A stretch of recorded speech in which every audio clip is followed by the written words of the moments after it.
Oke guys, sebelum kalian lanjut nonton video di channel Sengko Lombok ini, pastikan dulu kalian klik like dan tombol subscribe, oke? Untuk mensupport kami terus membuat video-video untuk kalian semua.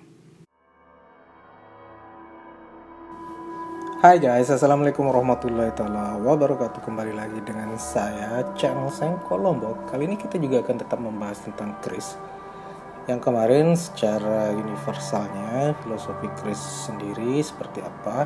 Sekarang ini saya akan mencoba untuk memberikan ulasan terkait dengan Kris Lombok. Ini juga berdasarkan literatur yang saya ambil dari beberapa blog terkait dengan Kris Lombok. Jadi salah satunya saya pilih untuk aku jadikan narasi terkait dengan sejarah Kris Lombok, karena nggak akan jauh berbeda juga dengan apa yang saya ketahui terkait dengan Kris Lombok ini. Jadi kita mulai saja.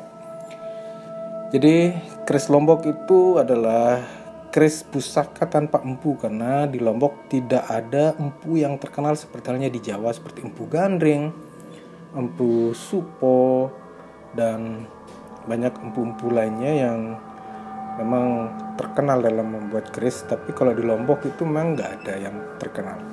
Walaupun ada mungkin, tapi nggak seprestisius, nggak seperti yang di Jawa. Oke, tradisi adat Sasak memang mengenal pemakaian keris. Benda ini merupakan lambang kejantanan pria Lombok. Di samping menunjukkan status sosial pemiliknya, namun keris Lombok yang dikenal sejak berabad-abad lampau kendati memiliki tuah ternyata sebuah pusaka tanpa empu. Seperti yang saya ucapkan tadi sebelumnya. Namun di sisi lain, fungsi keris pun makin membias, tidak sekedar senjata ataupun menunjukkan status sosial, juga sebagai sarana pengobatan. Wow, ada nilai mistis pengobatan medisinnya juga ternyata guys. Keris acap digunakan dalam upacara perkawinan di Lombok. Memang ketika seseorang mau melakukan mesejati, yaitu ketika acara perkawinan di mana sebelumnya itu sang pria membawa lari anak gadis salah seorang keluarga untuk diajak menikah. Besok paginya mereka melakukan namanya mesejati, dan di sana itu harus ada penginang kuning, ada kain putih dan kain hitam. Jadi keris di atasnya itu punya makna nilai filosofis tersendiri, dan nanti akan saya bahas tersendiri terkait dengan hal itu. Jadi kita lanjut aja ke bagaimana si keris itu dalam sejarahnya di Lombok. Jadi sedikit kembali ke upacara perkawinan. Pada saat berlangsung sorong serah ada simbol kautindo, yang seperti tadi saya bilang bahwa ada penginang, ada kain putih sama hitam, dan ada keris. Nah, kautindo ini yang melambangkan kepasrahan mempelai laki-laki terhadap keluarga mempelai perempuan. Keris pun acap digunakan sebagai piranti pakaian adat. Itu semua memang berangkat dari tradisi kerajaan yang kemudian menjalar pada upacara perkawinan berbagai lapisan masyarakat. Pasalnya, pengantin diperankan sebagai raja sehari, sehingga ia menggunakan pula keris sebagai bagian dari pakaian adat yang dikenal pada masa kerajaan. Namun bukan berarti keris sebagai benda asing di Lombok. Tradisi membawa gaman di Lombok itu berlaku untuk semua golongan dan seluruh lapisan masyarakat. Gegaman itu baik berupa keris maupun benda tajam lain lebih bersifat fungsional sebenarnya, dan dibawa pada saat-saat tertentu, misalnya seperti pemaje. Itu adalah pisau kecil yang dipakai oleh, biasanya yang menggunakan itu adalah para penggembala untuk meraut sesuatu anyaman tertentu, untuk membuat anyaman sewaktu dia menggembala. Tapi terkadang juga sekarang dipakai sebagai gegaman atau gaman ketika ada upacara pernikahan perkawinan. Itu sudah melanggar tradisi, bukan seperti itu sebenarnya fungsinya. Tapi ya oke lah, mungkin karena perkembangan zaman. Tapi yang sebenarnya adalah itu bukan untuk dipakai pada tradisi baju pakaian adat untuk melakukan nyongkolan atau acara-acara adat yang serupa itu. Oke, lanjut. Tradisi membawa gegaman atau gaman itu ada senjata tajam di Lombok, berlaku untuk semua golongan dan seluruh lapisan masyarakat. Gaman itu baik berupa keris seperti yang saya bilang, ataupun benda tajam lainnya, pemaje, ladik namanya, ladik atau pisau. Dan bersifat fungsional ya, ketika ada orang begawe atau ada orang meninggal, mereka bawa batik. Batik itu adalah parang untuk kebutuhan membuat kain ini karanda kalau orang meninggal. Pemaji dipakai untuk meraut bambu. Dan pada saat begawe juga, pada saat begawe ini mereka juga membawa batik. Batiknya orang Lombok Selatan dengan orang Lombok Utara juga berbeda. Karena kalau di Lombok Selatan dia terus ada ujungnya itu, ketika mereka gunakan untuk mengupas kelapa dan neter, dipegang caranya nggak seperti yang di bagian utara. Kalau bagian utara dia pakai landesan atau dia pakai alas untuk mengupas kulit kelapa yang keras atau tangkil lah kalau bahasa Sasaknya. Sedangkan di selatan tidak. Oke, itu nanti juga akan saya bahas di video yang lain, karena bagaimana menjelaskan ini ada video tersendiri biar ini utuh saya berbicara tentang sejarah keris. Nah, di sini ada pendapat seorang budayawan yaitu Lalu Agus Faturrahman. Hampir sebelum masuk ke Lombok, katanya beliau masih membiasakan diri dalam soal gegaman tersebut, sehingga keris bukan barang yang baru lagi. Dari segi fungsi, keris Lombok memang sangat dominan sebagai senjata. Karena selama periodisasi abad ke-17 hingga abad ke-19 terjadi berbagai bentuk peperangan antar kerajaan. Peperangan tersebut membuat populasi keris sangat banyak. Dan menurut pemerhati keris lalu Jelenge, keris kala itu diselipkan di pinggang atau dikenal dengan sebutan nyelip. Untuk keperluan perang, acap digunakan keris sikap. Jadi posisi keris itu juga ada makna tersendiri. Dan di Jawa itu memang juga udah ada pakemnya, standarnya. Sedangkan di Lombok sendiri sekarang udah mulai kacau sih. Yang mana nyekep, yang mana nyelip. Dan nanti itu kita juga akan bahas di video yang lainnya nanti dengan budayawan yang memang lebih memahami tentang hal itu. Dan untuk keperluan kalau dilihat dari beragamnya benda-benda tajam peninggalan yang bersejarah di Lombok, ada indikasi yang menunjukkan pembuatan keris di daerah ini sudah dikenal sejak lama. Dan kecil kemungkinan keris tidak menjadi bagian di dalamnya, mengingat pengaruh Majapahit pun ada di Lombok. Ketika tradisi di Lombok menggunakan keris, itu tidak lepas dari pengaruh era sebelumnya. Toh rata-rata pemilik keris mengaku tidak tahu asal-usul keris tersebut karena merupakan warisan secara turun-temurun. Karena menjadi warisan, keris itu pun diistimewakan, guys. Saking istimewanya, aku pernah punya cerita bertemu dengan sepunya teman. Dia punya keris itu peninggalan kakek buyutnya. Dan keris itu dibungkus oleh kain putih. Sarungnya sudah lapuk, guys. Dan bilahnya nggak pernah dibersihin, katanya nggak boleh diturunin dari pelangke kalau istilah di Lomboknya, atau yang kita bisa bilang lah di tempat tertentu yang jauh dari jangkauan dan pandangan. Padahal keris itu seharusnya dibersihkan biar besinya awet atau diwarangin. Kalau di sini karena saking diistimewakan sehingga tidak terawat. Dan ini sudah menjadi kebiasaan masyarakat kita yang berpegang teguh bahwa kepercayaan peninggalan leluhur mereka itu ya udah seperti itu tanpa mereka pernah mau belajar. Sehingga saya tergelitik untuk mempelajari keris dan bertanya-tanya kepada teman-teman yang memahami tentang keris dan membuat video ini sebagai bahan edukasi atau pencerahan untuk teman-teman yang memang punya keris dan ingin belajar bagaimana sih merawat keris dan mengetahui sejarah keris Lombok itu sendiri. Sehingga mereka tidak salah kaprah lagi terkait dengan bagaimana sih cara merawat keris dan bagaimana sih keris ini yang sudah diwariskan jangan sampai sia-sia, hancur, rusak karena tidak pernah dirawat karena dianggap terlalu istimewa. Oke guys, jadi kita lanjut lagi. Nah, tidak jarang keris tersebut diasap atau diukup dan diberi bunga ya. Pada saat seseorang tuh sangat mengistimewakan seperti itu, maka dia akan diberikan hal-hal yang sifatnya seperti bagaimana manusia terhadap manusia itu sendiri. Padahal kalau kita berbicara secara logika, ketika diasapkan keris itu juga atau diberi bunga itu mengandung air. Diasapin ya Itu untuk katanya supaya besinya awet. Tapi kalau kita berbicara logika, nanti kita bahas lagi, itu bisa merusak dari apa besi keris. Tapi ada juga yang mempercayai dengan cara seperti itu dia memberi makan katanya, ketika keris itu diasapi menggunakan dupa atau wangi-wangian yang lainnya, dan diberi bunga yang dijampi-jampi, karena implikasinya ia akan mempunyai daya magis dan memiliki kelebihan-kelebihan tersendiri.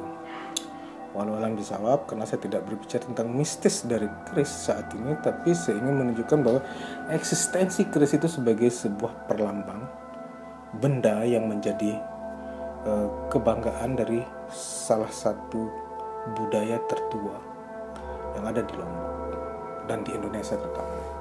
Bahwa budaya perkerisan ini seperti video sebelumnya itu sudah ada di relief candi zaman dahulu kala dan menyebar ke wilayah Indonesia, dan ini kalau nggak salah itu zaman Dongson ketika keris ini mulai dikenal di Nusantara.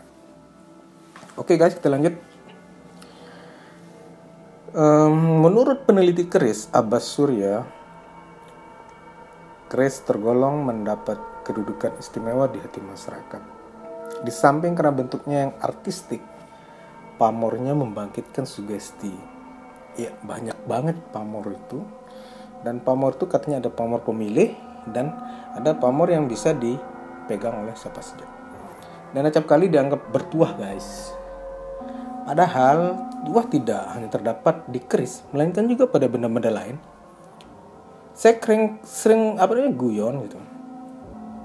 Kalau memang ada orang yang bisa ngisi keris, bisa keris itu mempunyai mistis, kekuatan. Saya kepingin gitar saya juga dikasih kekuatan seperti keris itu, bisa nggak ya? Kalau memang bisa kayak gitu, saya minta juga motor saya dikasih kemampuan seperti keris itu.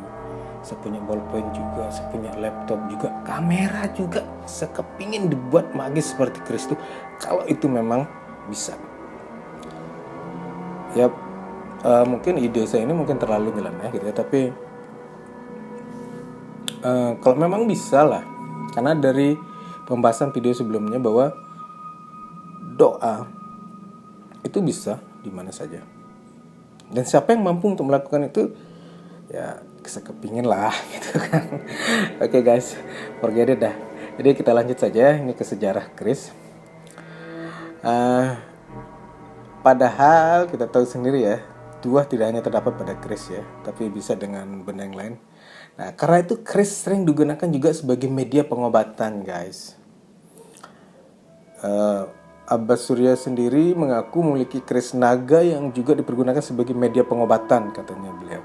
Keris yang diperoleh dari seseorang itu dipercaya masyarakat mampu mengobati penyakit. Semoga benar adanya. Namun menurut Abbas, keris itu hanya sebagai alat, sedangkan yang menyembuhkan penyakit seseorang itu adalah Allah Subhanahu wa taala. Tetaplah siapapun itu, kita harus kembali kepada Allah Subhanahu wa taala. Keris naga, singa, liman, dan sulur umumnya tergolong berpenampilan mewah dengan sarung terbuat dari gading atau kayu pilihan. Teknik pengobatan diterapkan ini dengan cara menitikkan air hingga ujung keris, kemudian air itu diminumkan kepada pasien yang sedang sakit. Biasanya pengobatan dengan keris dipakai karena pasien menderita penyakit jogang alias gila. Oke. Ya, dengan menggunakan media keris ini, seorang pasien berhasil sembuh dan kemudian menjadi TKI. Pasien itulah yang setelah sembuh kemudian menghidupi orang tuanya, tuturnya. Wow, luar biasa banget. Jadi kalau ada keris yang seperti ini, mungkin ada baiknya teman-teman mencari tahu siapa sih beliau ini, karena saya hanya membaca di artikel saja. Dan menurut Abbas Surya, keistimewaan keris dengan tuahnya tergantung pada orang yang memegangnya, bukan tergantung dari bahan apa yang berasal dan dibuat oleh siapa. Ntar dulu. Jadi keris itu tergantung orang yang punya juga ya. Enggak. Misalnya kalau aku yang pegang belum tentu dia bertuah.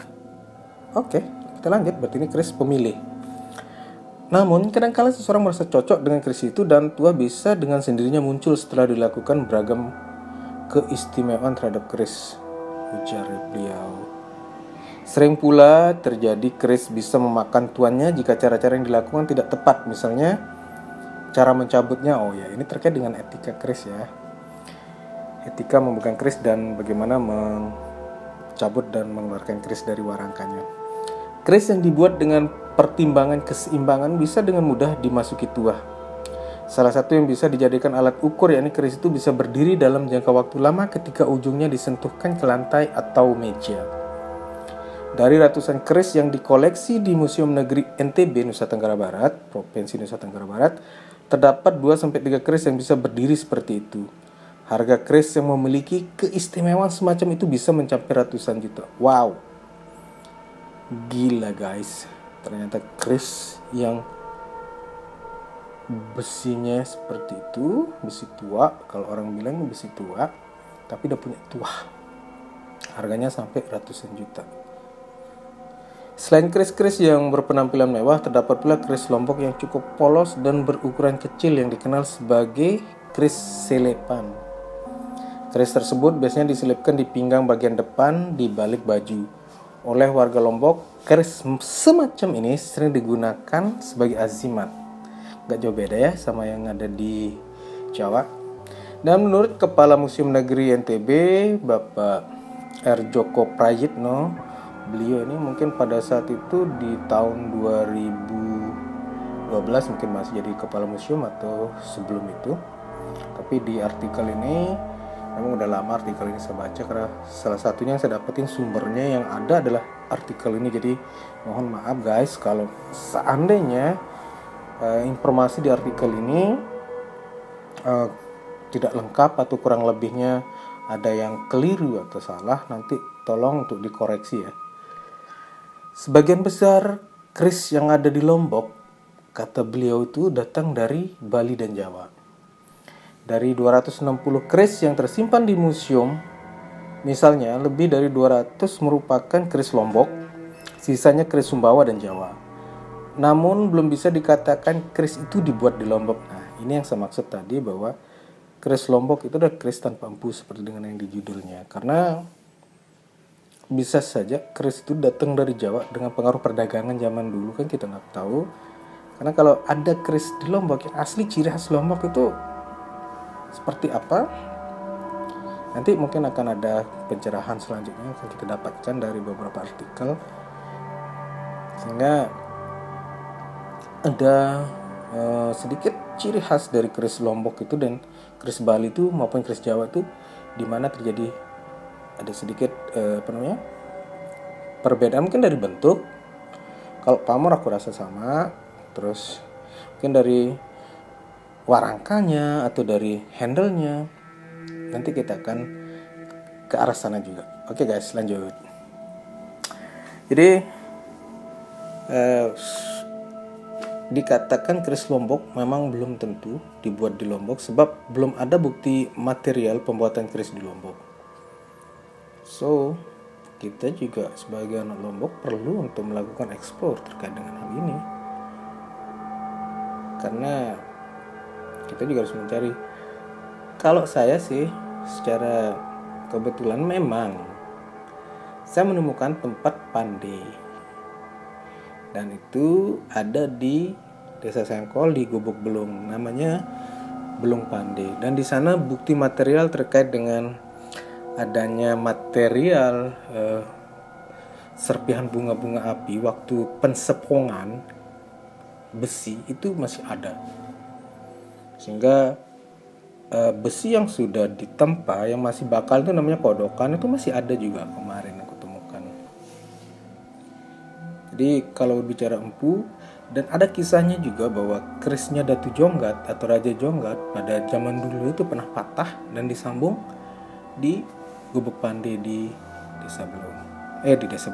Di Desa Sengkol. Jadi kalau kalian yang ingin mengetahui sejarah keris, ya silahkan kalian datang dan bertanya terkait dengan bagaimana sih besalen, kalau orang Jawa bilang tempat mandinya itu. Nanti kita akan ada sepunya narasumber dan saya julukin di empu muda saat ini, empu angnaon, karena dia tidak pingin terkenal, cuman dia memang garis keturunannya adalah Pandey atau Empu, dan satu-satunya yang ada di Kecamatan Pujut. Oke, kita lanjut guys. Era Majapahit. Diperkirakan keris dikenal di Lombok pada masa Majapahit pada abad ke-15. Dalam perkembangan selanjutnya, keris Lombok lebih mirip dengan keris Bali, sedangkan keris Sumbawa baik dari suku Emboju maupun Samawa mirip dengan keris Sulawesi Selatan, Bugis, Makassar. Kenyataan akan gaya keris yang berbeda sebagai bukti adanya dua lintasan yang dilalui budaya keris ke NTB, yaitu lintasan utara melalui Bugis masuk ke NTB bagian timur, sedangkan lintasan barat melalui Bali ke Lombok. Menurut Bapak Joko Prayitno, Kepala Museum NTB, kemungkinan besar hal ini berlangsung setelah era keruntuhan Majapahit pada abad ke-15, sehingga Lombok dan Sumbawa menjadi perebutan kekuasaan antara Kerajaan Kelungkung Bali dan Kerajaan Goa Makassar, yang berakhir dengan Perjanjian Sagening, yakni perjanjian antara Raja Dalam Sagening Kelungkung dan Raja Alauddin Goa tahun 1624, yang menentukan pembagian wilayah pengaruh antara keduanya. Akibat pengaruh itu terdapat perbedaan dari segi ukuran keris. Keris Lombok secara umum berukuran besar dan panjang, yakni antara 58 cm sampai 71 cm. Kalau kita berbicara panjang seperti ini pakemnya, saya teringat dengan pedang katana Jepang. Jadi itu waktu zaman Tokugawa sampai restorasi Meiji, saat di era Tokugawa itu dia sampai 2 caku. Kalau satu caku itu 30 cm, jadi kalau 2 caku itu 60 cm, dan tambah gagang sekitar hampir 90-120an lah. Ketika restorasi Meiji, baru dia itu tidak boleh lebih panjang dari 1 caku itu pedangnya. Jadi keris Lombok kalau dia 58 cm sampai dengan 71 cm, itu filosofinya apa? Mungkin nanti akan kita jadi pertanyaan selanjutnya kepada para budayawan ataupun para penggemar keris yang ada di Lombok. Oke guys, tapi kalau ada yang bisa menjelaskan terkait dengan hal ini, silahkan saja komen di kolom komen di video di bawah ini, oke? Sedangkan keris Sumbawa berukuran besar dan pendek, yakni antara 34 cm hingga 51 cm. Sementara itu keris Jawa berukuran sedang antara 49 sampai dengan 51 cm, hampir mirip dengan keris Sumbawa guys. Walaupun terdapat perbedaan dari segi ukuran, diperkirakan Lombok tidak memiliki empu pembuat keris, melainkan sebatas sebagai perajin. Dalam berbagai cerita dikemukakan seorang empu yang membuat keris secara tradisional kadang tidak merasakan bara api yang ada di tangannya. Ini biasanya keris pejetan yang memang dipijit-pijit menggunakan tangan, jadi kelas empunya ini udah luar biasa banget. Bara itu udah kayak dia mainan aja gitu guys. Bahkan konon pembuatan keris dilakukan dengan menggunakan tangannya. Memang seperti dari saya bilang, di Lombok hanya ada perajin keris pada sejumlah pandai besi, tetapi belum ditemukan ada empu keris tukas Abbas. Sah-sah saja boleh seperti ini pendapatnya, tapi kalau saya mendengar cerita bahwa di Desa Sengkol itu ada pandai yang memang mampu untuk membuat keris, dan memang keseharian dia membuat alat perkakas pertanian itu ya seperti parang apa segala macam ya. Tapi di satu sisi kalau ada pesanan, dan karena saya pernah diceritain ada besi kodokan dan ada keris peninggalan, jadi besi yang udah ditempa yang mau bakalan keris itu yang udah ada berpamor segala macam itu ada, cuman belum diselesaikan gitu. Sehingga saya yakin ada empu memang di sini dulu yang pernah membuat keris. Oke guys, kita lanjut. Jadi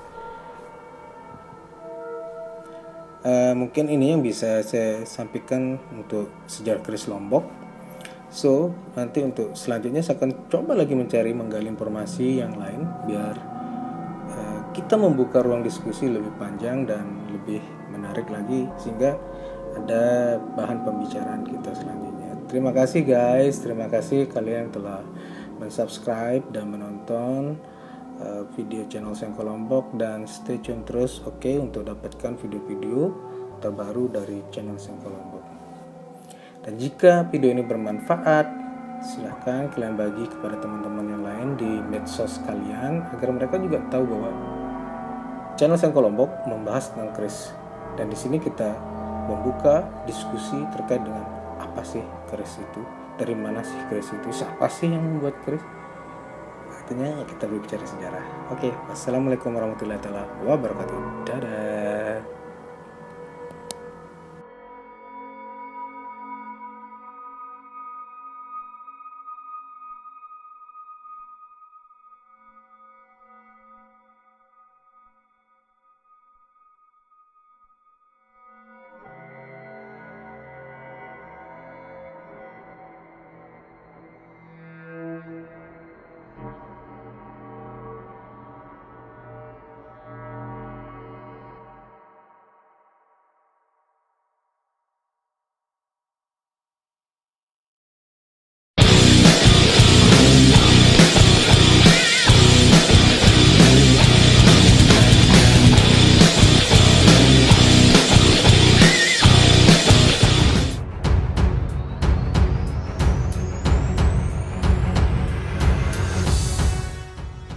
Sengko Lombok, yes! Mantap. Lombok, yes. Keren sekali. Lombok, yes. Sengko Lombok, yes.